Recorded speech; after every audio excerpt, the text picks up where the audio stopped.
So this was the game, and I was black here.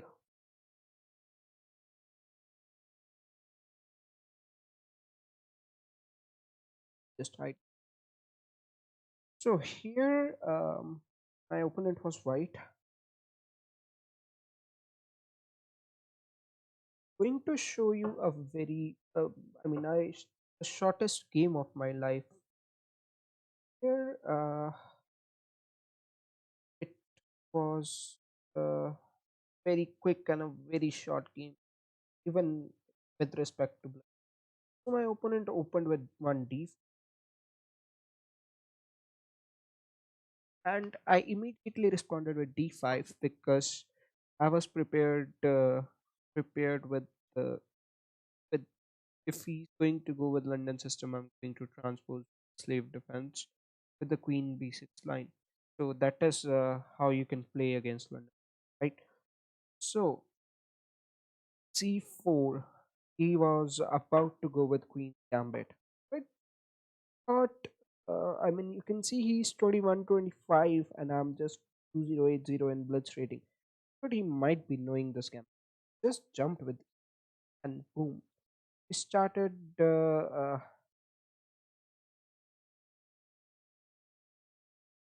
We started to get some tension on the center, where you can see take I am just push, which happened in the game. But if you are like to new to chess and you don't know this opening is Albin Counter Gambit. So when when a person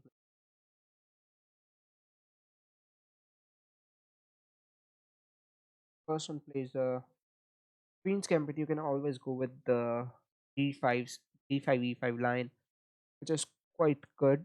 Further here, he took the pawn, and I pushed d4. You can see, if I'm able to see, is Albin Counter Gambit, and is played a lot many times. We check out the Masters database.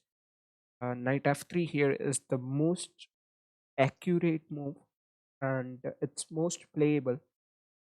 A3 is another move which is sort of playable, but I do recommend knight f3 to be played. E4 is another way to play, but it's quite risky.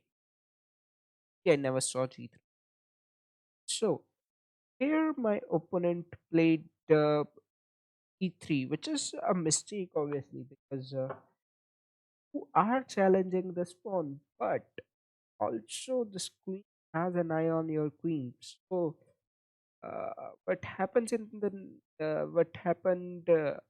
the game is quite similar to this thing. My opponent played e3, and I gave this check. Now he's having two very natural responses, which are bishop d2 and knight d2. So here we are going to cover both of them. Let's say knight e2. Knight e2 gives me already a huge plus, which is +1. I'll take, and I can go this check, push. I can even go here, threatening this rook. This is but it's going to give me a lot of counterplay. King cannot move here. So let's suppose you are trying to I'll be more than happy to do. Now I have a lot of play on the book, as you can. So here the another way of playing this is which is very very common and very natural. Bishop to d2, which is actually a blunder, but yeah, it's kind of a very minute inaccuracy, uh, but still it creates a lot of tactical ideas here, as you are going to witness now, as Indian is suggesting me. D takes e3 is the main move. So this is what happened in the game as well. Now you have two common approaches: queen a4 check and f takes e3. So let's see. If you play this move, I have to cover up again, and after this check, I guess there is takes check here, here, and then this check. I'm still a lot more better beside of being a piece down, but I believe I can just cover it up maybe like this. Actually, not maybe like this. Yeah. So if you'll take, I'll take. Does not traps the queen, but gives him counterplay. Yeah, it does not traps the queen, but gives him a counterplay. So this is what how you can play. It's quite equalish. White have development where black is having compensation. So this is how you can continue. But what my opponent played here is being greedy. He took this one, which is you can see a massive blunder. The bar straight went up to oh, almost. It's almost winning. Why? Now, why it's almost winning? Why engine says it's almost winning? Is just because now I can just take with a check, and you cannot deviate your king because it's going to cost you a whole queen. So I just gave a piece. Now I'm threatening you some serious trouble. So the most common and the only move I would say is king to e2. But now you take here, promote it into knight, and you will see how much trouble white is going to face now. In fact, here you can go here, but then there is this check, get here, this check, you get here, and I can just take this as well. So it's kind of a completely winning line, right? So now here, I promoted to knight. It took with the rook, thinking that there is nothing going to happen, but the final blow comes in. Bishop to g4 check, and it's game over. You cannot defend your queen because you are going to lose it anyway. No matter you move king here or anywhere you want, you will try to do anything else, you will end up losing terribly. No, there are no certain good ways you can defend the game. You will lose each and everything slowly and gradually. So this is what my opponent played.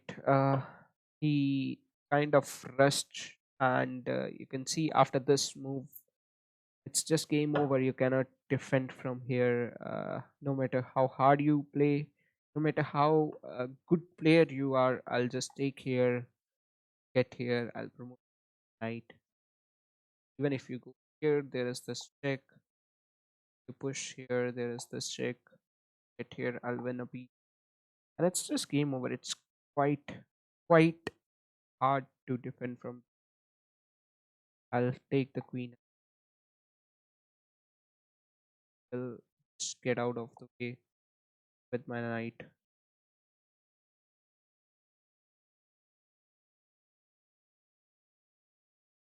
This is how Albin Counter Gambit works.